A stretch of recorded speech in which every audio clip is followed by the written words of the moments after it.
So now that we understand the difference between accounting and economic profit and how we calculate profit, we need to get further into the production process, which is going to help us understand the production costs, right? The different market structures are going to determine the price the different firms face or what they can set, but production costs are going to be determined by the production process itself.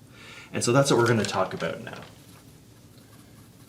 So we're going to talk about production. And so, again, first let's clear up, let's talk about a couple definitions so we know what we're talking about. The first one is going to be inputs. So what inputs are is they're inputs into the production process. So they're resources that are used in the production process. So resources that are used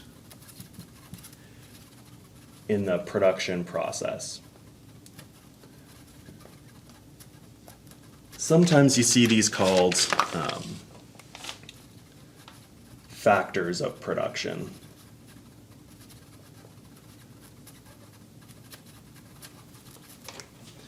So the main kind of ones we think about usually in economics is going to be labor, which we usually denote by capital L, and capital, which we denote by K for capital.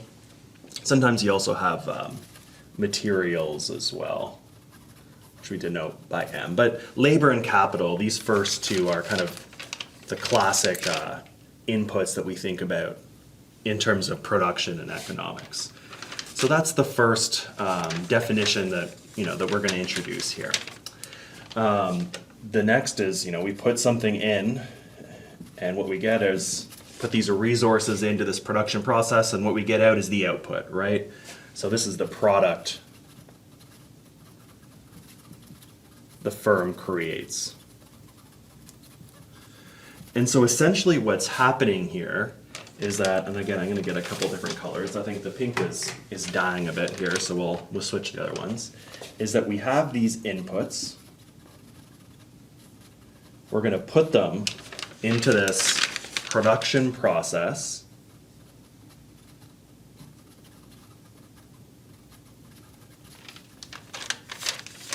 And what we get out is going to be the output.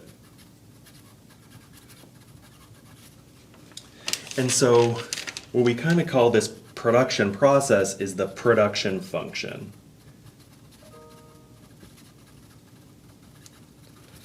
So the production function takes inputs, that should be a T there for inputs. It takes inputs and it transforms them into output. And kind of different properties of this production function is going to determine different things about the costs associated with our production.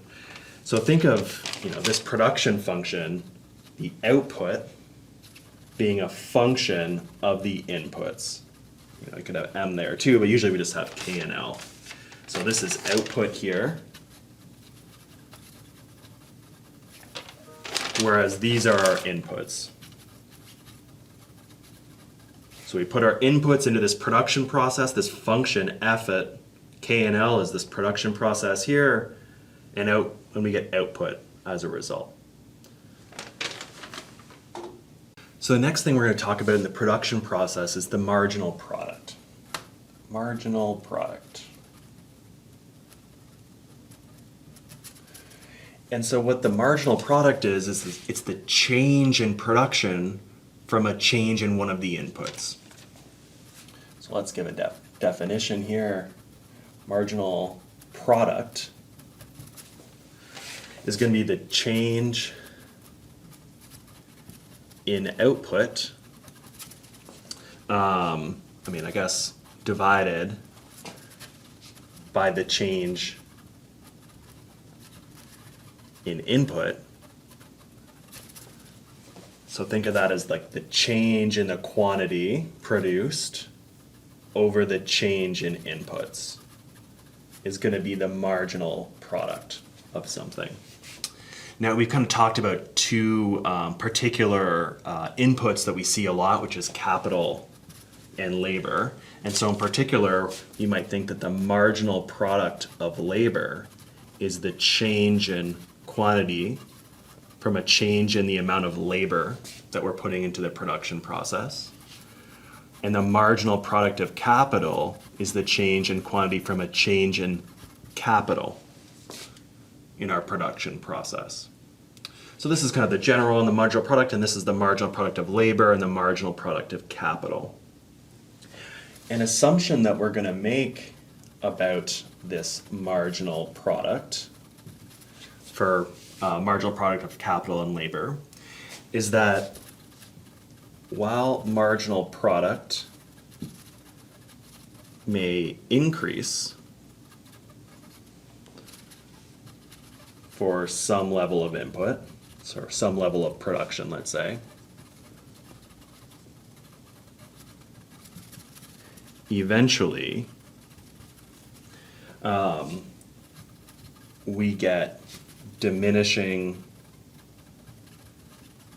marginal product. So this is an assumption we're going to make about the production process here. So that we might see like an increase in marginal product as we add the first few amounts of labor or capital. So the idea here is that maybe at first we can start to specialize. We can, if we add holding capital constants, we add more people to our production process. They can all start to specialize in what they're good at, and maybe that increases our production a lot. But eventually we're going to get this diminishing marginal product. Whereas you add more and more inputs, or if you keep on adding the same amount of inputs, you get less and less output. So for example,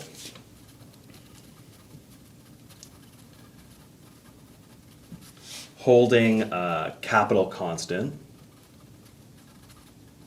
we could think about what happens as we add more people to a production process. So like you might have the marginal product of labor for person 1, 2, 3, and 4. Well, maybe I'll put the number of people there. So this is the quantity of labor maybe we should put. So it's the quantity of labor, the amount of labor you're putting in to your production process. And the marginal product of labor, well, maybe it goes up at the beginning. So the first person, adding this first person, their marginal product of labor is 15. Adding the second person, it's 30, so we can see it's going up. But then all of a sudden, we're going to get diminishing marginal product of labor as we keep going. So maybe as we add the third and fourth workers, all of a sudden, by adding them, we get kind of less output than we did when we added the person before them. So that's the idea here. If you want to think of it kind of graphically, something that has diminishing marginal product, if we put output up here, and we put labor here, and we want to hold capital constant. If something had diminishing marginal product for the all of the production levels, they didn't have increasing for a bit and then decreasing, we'd have this kind of shape here, right? And so the idea here is that as we add more and more labor, the amount of output we get for adding more and more labor is going down, right? So the slope is kind of capturing the marginal product of labor here. So marginal product is going to be important concept, and especially this assumption of diminishing marginal product. That's going to mean something about the cost of production.